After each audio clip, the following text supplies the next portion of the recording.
Hello friends, आप सभी का स्वागत है हमारे चैनल एक स्टडी पॉइंट में। फ्रेंड्स, आज हम बात कर रहे हैं विधान परिषद पर, लेजिस्लेटिव काउंसिल। फ्रेंड्स, जब हम स्टेट लेजिस्लेचर जो हमारा राज्यों में है यानी कि राज्य विधानमंडल है, उसमें हम देखें ये कंप्लीट कितने एलिमेंट्स का कॉम्बिनेशन है। तो सबसे पहले हम देखें ये 3 एलिमेंट्स का कॉम्बिनेशन है। इसमें राज्यपाल, विधानसभा और विधान परिषद यानी कि governor plus legislative assembly plus legislative council. तो इसमें जो स्टेट लेजिस्लेटिव 3 एलिमेंट्स से कंप्लीट हो जाता है हमारा। जैसे हमारा सेंट्रल जो पार्लियामेंट है उसमें भी हम देखते हैं कि जो हमारा संसद है यानी कि पार्लियामेंट है वो president plus Lok Sabha plus Rajya Sabha, वहाँ पर भी 3 एलिमेंट्स का ही एक कॉम्बिनेशन बनता है। लेकिन सबसे पहले जब हम देखें कि हमारा जो स्टेट लेजिस्लेचर है वो किस आर्टिकल में एक्सप्लेन किया गया है और किस आर्टिकल तक है, तो आर्टिकल जो हमारे पास है 168 से 212 तक, इसको लेकर बात की गई है कि राज्यों के विधानमंडल होंगे और उसमें किस तरह से विधानसभा के पास शक्तियाँ होंगी, विधान परिषद के पास किस तरह की शक्तियाँ होंगी। और इसी के साथ में हमने एक ट्रायंगल भी बनाया गया है। ट्रायंगल में क्या है, सबसे टॉप पर हमने गवर्नर को रखा है और उसी के साथ में एक साइड में विधानसभा है और एक साइड में विधान परिषद। लेकिन जब हमारा स्टेट लेजिस्लेचर है वो क्या है 168 के माध्यम से बात करता है कि कुछ राज्यों में बाइकैमरल सिस्टम होगा यानी कि द्विसदनीय होगा और कुछ राज्यों में यूनिकैमरल यानी कि एक सदनीय व्यवस्था होगी। लेकिन जब हम बात करते हैं विधानसभा में एमएलए डायरेक्ट इलेक्शन प्रोसेस से चुने जाते हैं। इस पर ऑलरेडी हमारा वीडियो आ चुका है। और इसी के साथ में जो हमारा विधान परिषद है वो किस आर्टिकल के बेस पर काम करता है 169 में। और लेजिस्लेटिव काउंसिल है जो इसमें एमएलसी चुने जाते हैं। और इसी के साथ में हम देखें इसको, जो विधान परिषद है यानी कि लेजिस्लेटिव काउंसिल है उसको अपर हाउस और इसको परमानेंट हाउस 2 और नाम दिए गए हैं।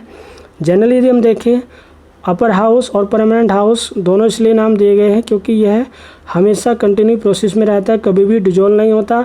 इसको समाप्त अवश्य किया जा सकता है लेकिन यह कभी भी भंग नहीं होता, यह हमेशा काम करता रहता है। जो दूसरा सदन है हमारे पास।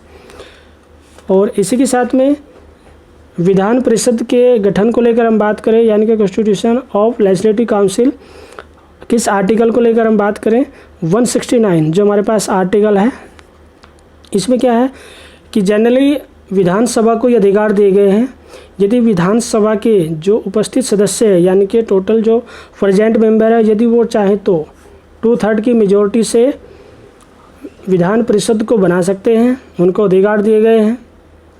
और उसी के साथ में उसके बाद वहाँ से एग्री होने के बाद यानी कि जो राज्य की विधानसभाएं हैं वो 2/3 की मेजोरिटी से एग्री हो जाएंगी। उसके बाद वह जो एक प्रपोजल तैयार करेगी विधान परिषद को लेकर, उसके बाद वह संसद के पास उसको प्रपोजल को सेंड करती है कि हम अपने राज्य में विधान परिषद यानी कि लेजिस्लेटिव काउंसिल चाहते हैं।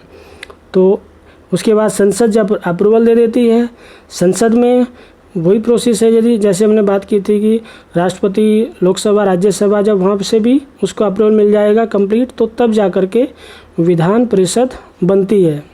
ये प्रोसेस थोड़ा सा कॉम्प्लिकेटेड है। और इसी के साथ में हम बात करें कि विधान परिषद को कह सकते हैं हम अबॉलिश किया जा सकता है लेकिन डिजोल्व नहीं किया जा सकता, इसको भंग नहीं किया जा सकता। जनरली जैसे हमने अभी बात की थी कि यह एक परमानेंट हाउस है, इसको भंग नहीं कर सकते। जैसे हम सेंटर में हम बात करें राज्यसभा को भंग नहीं किया जाता, ठीक है ना।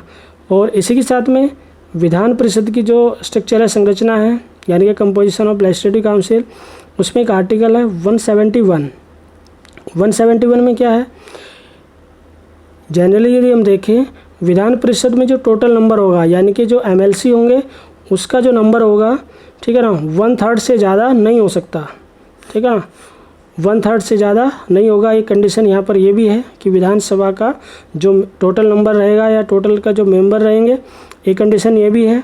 और इसी के साथ में जो विधान परिषद के जो टोटल है वो 40 से कम नहीं होंगे, ठीक है ना।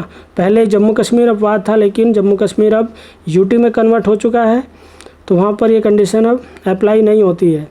अब जनरली हमारे पास टोटल ऐसे 6 स्टेट हैं जहाँ पर विधान परिषद यानी कि लेजिस्लेटिव काउंसिल है जो वर्किंग में है। और वो 6 स्टेट कौन से हैं, 6 स्टेट पर हम बात करें, जो टोटल हमारे पास 6 स्टेट हैं, यूपी, बिहार, तेलंगाना, कर्नाटक, आंध्र प्रदेश और महाराष्ट्र। इसकी हमने एक शॉर्ट ट्रिक भी बनाई है। जनरली इसमें क्या है, यूपी बिहार तो जनरली हम याद रख ही सकते हैं। फिर क्या है, टी कम बहुत ईजिली हम याद रख सकते हैं। तो इस तरह से हम जैसे यूपी मतलब उत्तर प्रदेश, फिर बिहार, फिर T4 तेलंगाना हो जाएगा, तेलंगाना, K4 कर्नाटक और A4 आंध्र प्रदेश और M4 महाराष्ट्र। तो ये कंडीशन जो है विधान परिषद जहाँ पर अभी यानी कि लेजिस्लेटिव काउंसिल वर्किंग में है, 6 स्टेट ही ऐसे हमारे। लेकिन जो MLC होंगे उनकी एज क्राइटेरिया को लेकर हम बात करें, एज कितनी होनी चाहिए, 30+ कंप्लीट होना चाहिए, मैक्सिमम कितना भी। इसी के साथ में टर्म को लेकर हम बात करें, कितने टाइम के लिए काम करेंगे, तो ये कंडीशन यहाँ पर कितनी है, 6 ईयर यानी कि 6 साल के लिए। और हर 2 साल के बाद एक कंडीशन और है, 2 वर्ष के जो पश्चात है कितने हो गए, 1/3 मेंबर नहीं चुने जाएंगे। और ये जो सिस्टम है ये सेम राज्यसभा में भी है, इसको लेकर बहुत विस्तार से हमने वहाँ पर एक्सप्लेन किया है। ठीक है फ्रेंड्स, अब इसी के साथ में हम देखें जो इलेक्शन ऑफ मेंबर्स को लेकर हम बात करें, यानी कि सदस्यों का निर्वाचन कैसे किया जाता है, वह है इनडायरेक्टली यानी कि अप्रत्यक्ष रूप से।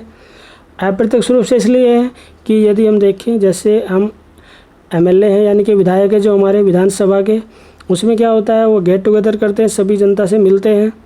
लेकिन इसमें हम देखते हैं कि जनरली अप्रत्यक्ष इसलिए भी है क्योंकि इसमें सभी जनता, जो स्टेट की जो सभी जनता है, जो एडल्ट फ्रेंचाइज की हम बात कर रहे थे जैसे विधानसभा में, यानी कि 18 वर्ष के जो सभी व्यक्ति हैं वो सभी वोट कर सकते हैं, अपने विधायक का चुनाव कर सकते हैं। लेकिन यहाँ पर इनडायरेक्टली सिस्टम एक बनाया गया है, इसमें सभी वोट नहीं करते हैं, कुछ स्पेशल कैटेगरी बनाई गई है, उस स्पेशल कैटेगरी पे भी हम डिस्कस करने वाले हैं। लेकिन इसी के साथ में एकल संक्रमणीय मत प्रणाली तथा आनुपातिक प्रतिनिधित्व की प्रणाली फॉलो की गई है। उसमें क्या है, single transferable vote system and method of proportional representation को लेकर बात की गई है। आखिर ये सिस्टम होता क्या है, जैसे हमने राज्यसभा पर भी बात की थी इसको लेकर, इसमें हम थोड़ा सा और डिस्कस कर लेते हैं। जैसे हमारे पास सपोज करो एग्जाम्पल फर्स्ट और एग्जाम्पल सेकंड, 2 एग्जाम्पल से हम इसको क्लियर कर लेते हैं। फर्स्ट में सपोज करें हमारे पास बहुत सारे कैंडिडेट हैं ABCDEF करके, ठीक है ना। सपोज करें जो भी कैंडिडेट खड़े हैं, सपोज करें सारे कैंडिडेट हैं और जो वोटर्स हैं वो अपने स्पेशल यानी कि वरीयता प्रेफरेंस के आधार पर इनको चुनते हैं। वो ऐसा भी कर सकते हैं, किसी एक का भी चुनाव कर सकते हैं, और या ऐसा भी कर सकते हैं कि उनको अलग अलग प्रेफरेंस दे सकते हैं। सपोज करो B को 1 नंबर पर रख लेते हैं, किसी को 3rd नंबर पर, किसी को 2nd, किसी को 5, किसी को 6, किसी को 4, इस तरह का एक वरीयता, यानी कि फर्स्ट प्रेफरेंस हमारी B को है, सेकंड प्रेफरेंस हमारी C को है, 3rd A को है। इस तरह से एक प्रेफरेंस दी जा सकती है, वरीयता दी जा सकती है। तो इस तरह से एक मेथड फॉलो किया जाता है। और इसी के साथ में जो हमारे पास विधान परिषद के जो सदस्य हैं उनका एक, यदि हम देखें उनको हमने क्लासिफिकेशन, उनका एक वर्गीकरण किया है। सबसे पहले हम देखें जो 1/3 जो मेंबर होंगे, 1/3 जो मेंबर यानी कि MLC जो चुने जाएंगे वो राज्यों के विधायकों के द्वारा चुने जाएंगे, विधानसभा के जो विधायक हैं। और इसी के साथ में 1/3 स्थानीय गवर्नमेंट को लेकर हम बात करें, जैसे नगर पालिका है, जिला बोर्ड के जो सदस्य हैं वो इसका चुनाव करते हैं। फर्स्ट तो विधायकों के द्वारा है और इसी के साथ में नगर पालिकाओं और जिला बोर्ड के जो सदस्य होते हैं उनके द्वारा। और 112 की हम बात करें, जो शिक्षकों का निर्वाचक मंडल है यानी कि जो इलेक्टोरल कॉलेज ऑफ टीचर्स हैं उनके द्वारा चुने जाएंगे। और 112 का एक कंडीशन और है कि स्नातकों के निर्वाचक मंडल यानी कि जिन्होंने ग्रेजुएशन कंप्लीट कर ली है वो ही इलेक्शन में पार्टिसिपेट करेंगे। और इसी के साथ में जो 16 की एक कैटेगरी और है, राज्यपाल के द्वारा नॉमिनेट किए जाएंगे, राज्यपाल अपनी इच्छा से, ठीक है ना, मनोनीत करेगा। इसी के साथ में हमने इसको और क्लियर करने के लिए एक एग्जांपल यहाँ पर शो किया। जैसे हम सपोज करें यूपी का एक एग्जांपल हमने यहाँ पर शो किया। यूपी में जो विधान परिषद के जो सदस्य हैं यानी कि एमएलसी है वो कितने 100 हैं। 100 में जैसे हमने बात की थी 1/3 एमएलसी चुने जाएंगे। वो 1/3 को लेकर हमने जब इसको डिवाइड करते हैं यानी कि 100 को 3 से डिवाइड करेंगे तो हमारे पास ये आंसर आता है। उसके बाद फिर सेकंड कंडीशन है 1/3 जो स्थानीय सरकारों के द्वारा, फिर इसको हम डिवाइड करते हैं तो हमारे पास ये नंबर आता है। फिर 112, ठीक है ना, 112 वाली कंडीशन भी है जो इलेक्टोरल कॉलेज ऑफ टीचर्स को लेकर हमने, तो इसके बाद फिर ये नंबर आता है, हमें एक फिगर मिलती है। उसी के साथ में जो स्नातकों के निर्वाचक मंडल है, फिर उसके बाद हमें एक नंबर और मिलता है, और जो राज्यपाल के द्वारा मनोनीत किए जाएंगे। उसके बाद टोटल यदि हम देखें इसको जब हम कैलकुलेट करते हैं तो एक कंप्लीट जो 100 वाला नंबर है वो कंप्लीट हमें मिल जाता है। और इसी के साथ में जो विधान परिषद के पास किस तरह के कार्य एवं शक्तियाँ हैं यानी कि functions and powers of legislative council, तो इसमें सबसे पहले हम जो इसके पास लेजिस्लेटिव पावर्स हैं उसको लेकर हम डिस्कस कर रहे हैं। तो इसमें जैसे हमने जो विधानसभा है हमारे पास, विधानसभा के पास किस तरह के कार्य एवं शक्तियाँ हैं यदि हम देखें तो वो भी हमने डिस्कस किया है। लेकिन जब हम विधानसभा का और इससे कंपेयर करते हैं तो देखते हैं लॉ मेकिंग यानी कि कानून निर्माण को लेकर देखा जाए तो सबसे ज़्यादा शक्तियाँ दी गई हैं, पावर्स जो दी गई हैं वो किसके पास है, विधानसभा के पास ही है। जनरली जब भी कोई लॉ मेकिंग यानी कि कानून निर्माण का कार्य होता है तो सबसे पहले विधानसभा ही करती है, विधान परिषद नहीं करती है। विधान परिषद की जब हम बात करते हैं जहाँ पर बाईकैमरल सिस्टम है यानी कि विधान परिषद यदि हम देखें जनरल बिल को लेकर देखें, साधारण विधेयक के लिए विधान परिषद से भी सहमति मांगी जाती है। लेकिन उसके लिए यदि हम देखें कुछ कंडीशन ऐसी भी बना दी जाती है कि जनरल बिल को लेकर जब विधानसभा एग्री हो जाती है तो उसके बाद विधान परिषद यानी कि लेजिस्लेटिव काउंसिल के पास जब वह बिल जाता है तो ऐसी सिचुएशन में सबसे पहले 3 मंथ के लिए वह अपने पास उसको विचार विमर्श के लिए रख सकती है और बहुत सारे सजेशन, बहुत सारे सुझाव भी देती है। लेकिन ऐसा भी यदि उसको लगे कि हाँ ये बिल जो जनरल बिल है वो ठीक नहीं है तो बहुत सारे सुझाव देने के बाद वह फिर से वापस कर देती है विधानसभा में। तो ऐसी कंडीशन में फिर विधानसभा उस पर विचार विमर्श करती है, कुछ अमेंडमेंट करती है और उसके बाद फिर लेजिस्लेटिव काउंसिल यानी कि विधान परिषद में 1 मंथ के लिए उसको और टाइम देती है।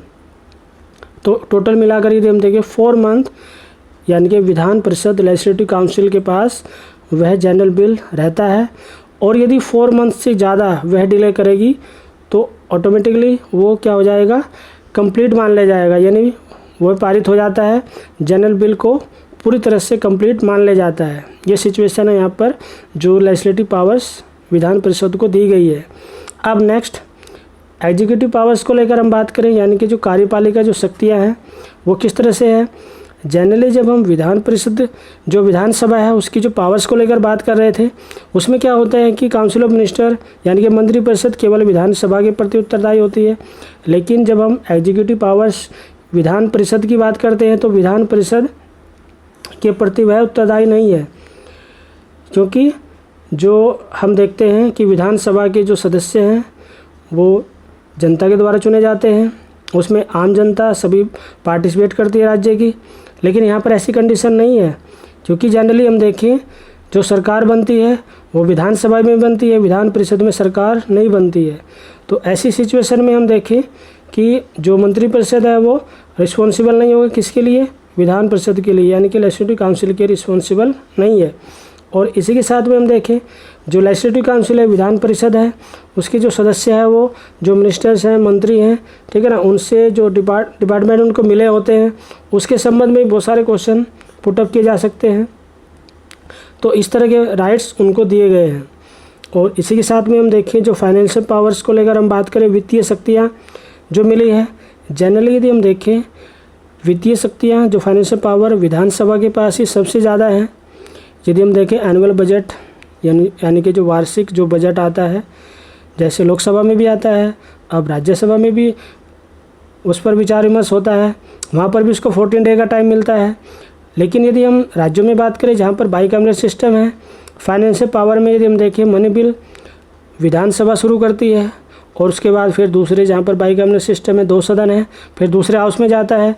यानी कि विधान परिषद में जाता है तो विधान परिषद के पास भी 14 डे का ही टाइम होता है। विदिन 40 डे में उसको रिटर्न करना होता है, वापस करना होता है। अगर वो 14 डे से ज़्यादा का टाइम ये सोच करके रखती है यदि दूसरा हाउस यानी कि विधान परिषद की इसको वापस नहीं करना है तो कहीं ना कहीं पर धन विधेयक ऑटोमेटिकली क्या हो जाता है, पास हो जाता है, कंप्लीट हो जाता है। और इसी के साथ में यदि हम चुनाव संबंधी शक्तियाँ देखें तो इस तरह की जैसे विधानसभा के सदस्य राष्ट्रपति के चुनाव में भाग लेते हैं तो यहाँ पर विधान परिषद के सदस्य चुनाव में भाग नहीं लेते हैं, यानी कि एक पावर तो ये भी कम है और एक्स्ट्रा जो विधानसभा के पास और भी शक्तियाँ हैं अन्य, ठीक है ना। तो इस तरह से कुल मिलाकर के यदि हम देखा जाए जो पावर्स या फंक्शंस को लेकर हम बात करें, इसमें सबसे ज़्यादा शक्तिशाली है वो विधान सभा ही है। तो फ्रेंड्स, आज हमने विधान परिषद किस तरह से बनती है, किस तरह से काम करती है और किस तरह के उसके पास पावर फंक्शंस हैं, वो सभी कुछ हमने डिस्कस किया है। और इसके बावजूद भी यदि फ्रेंड्स आपके कोई भी क्वेरीज रहती हैं तो कमेंट्स बॉक्स में मेंशन कीजिए। Thanks for watching the video.